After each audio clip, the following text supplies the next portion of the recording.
Nurse Farynheight here. Thank you for tuning in to another episode of Best Damn Self.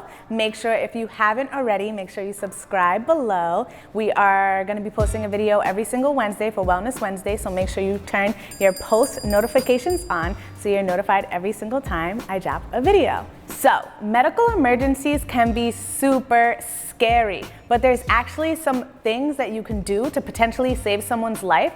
So that is what today's video is all about. So first things first, let's talk about what you can do if someone is having a heart attack. Okay, so someone might be complaining about some persistent chest pain. They may be feeling some pressure or some squeezing in their chest. They also might be feeling some discomfort in their arm, their neck, their jaw, their back, and their stomach. So the first thing you're gonna wanna do before anything else is call 911 and put them in a position where they're sitting and relaxed. So what I'm about to tell you guys can really save someone's life. So you're gonna wanna make sure that they're in a position of comfort. They can be sitting down, they can be against a wall. You are gonna be wanting to give them chewable aspirin, okay guys? Make sure they chew this while they are waiting for 911 to help with assistance. Okay, so the next thing is if somebody's having an asthma attack, you're gonna wanna put them in a position where they're comfortable. And what's happening during an asthma attack is the airways are actually narrowing, making it very difficult to breathe. Once you get them in a comfortable position, if they do have their inhaler on them, have them use it. Using an inhaler expands the muscles in the airway, making it very easy to breathe. So that is the first thing that you're gonna wanna make sure that you do. Ask them if they have an inhaler.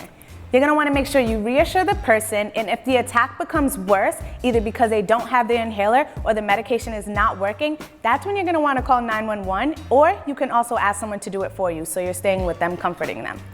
Next is choking, and this can happen pretty much anywhere when someone is eating something or has something in their mouth.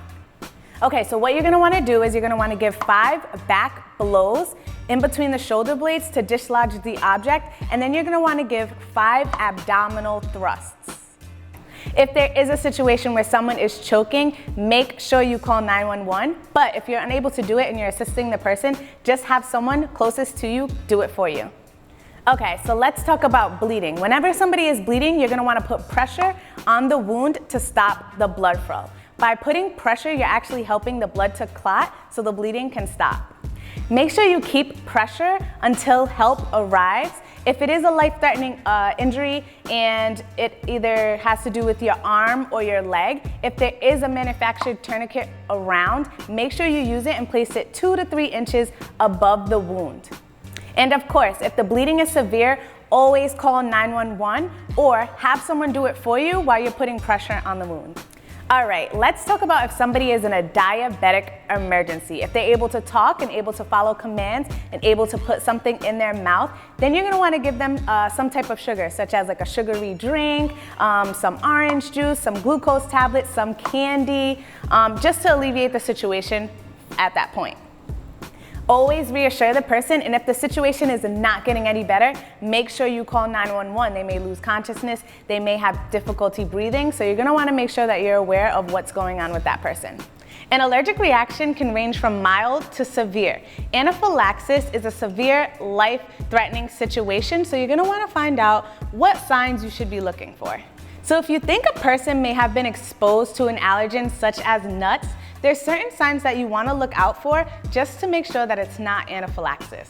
So with anaphylaxis, you're gonna wanna be looking for any skin reaction. You're gonna wanna be looking at if their tongue is swollen, their face or their neck is swollen, if they're having trouble breathing, any signs of shock. They may have some nausea, some cramping, some diarrhea. So those are the signs that you should be looking out for. If you know that the person has been exposed to an allergen like nuts, you're gonna wanna be looking for trouble breathing or signs and symptoms of shock. If the person is anaphylactic and they do have an epinephrine auto injector, you're gonna wanna use that first and then call 911. If the EMS is delayed by 5 to 10 minutes and the person has a second epinephrine auto injector, you're gonna wanna use the second dose and reassure them that help is on the way. So when it comes to a person having a stroke, there is this really cool acronym that you can always go by to determine whether they are having a stroke or not, and that is FAST. So F is for face, and what you're looking for is to see if there's any one-sided weakness on one side of their face.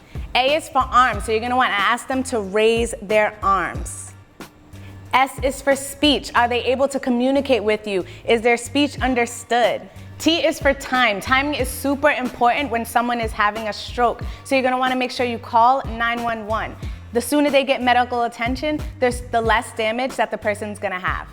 And always make sure you're reassuring the person, talking to them and letting them know that help is on the way.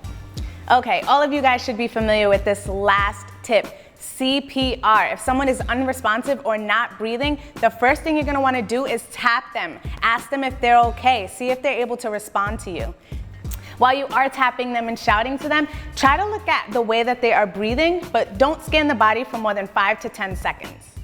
Call 911 as soon as possible, and if there's somebody around you, have them call 911 for you, but if not, use your phone and put it on speakerphone.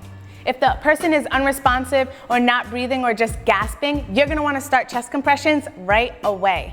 So what you're gonna wanna do is place the heel of one hand on the center of the chest and the heel of the other hand on top of the first, lacing your fingers together. And you wanna push down firmly downwards in the middle of the chest and then release.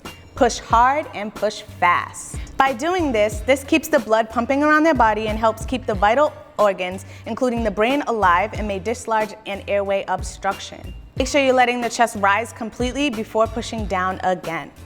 All right, guys, I think it's safe to say that I have set you guys up to become lifesavers. Now you know what to do in some of the medical emergencies and life-threatening situations. I hope you found this video super helpful. Make sure you follow me at Nurse Farynheight and follow us at Best Damn Self on Instagram. And if you haven't already, make sure you subscribe below. There's a video every single Wednesday. And also, make sure you turn your post notifications on so you're notified every single time we drop the video. Signing out.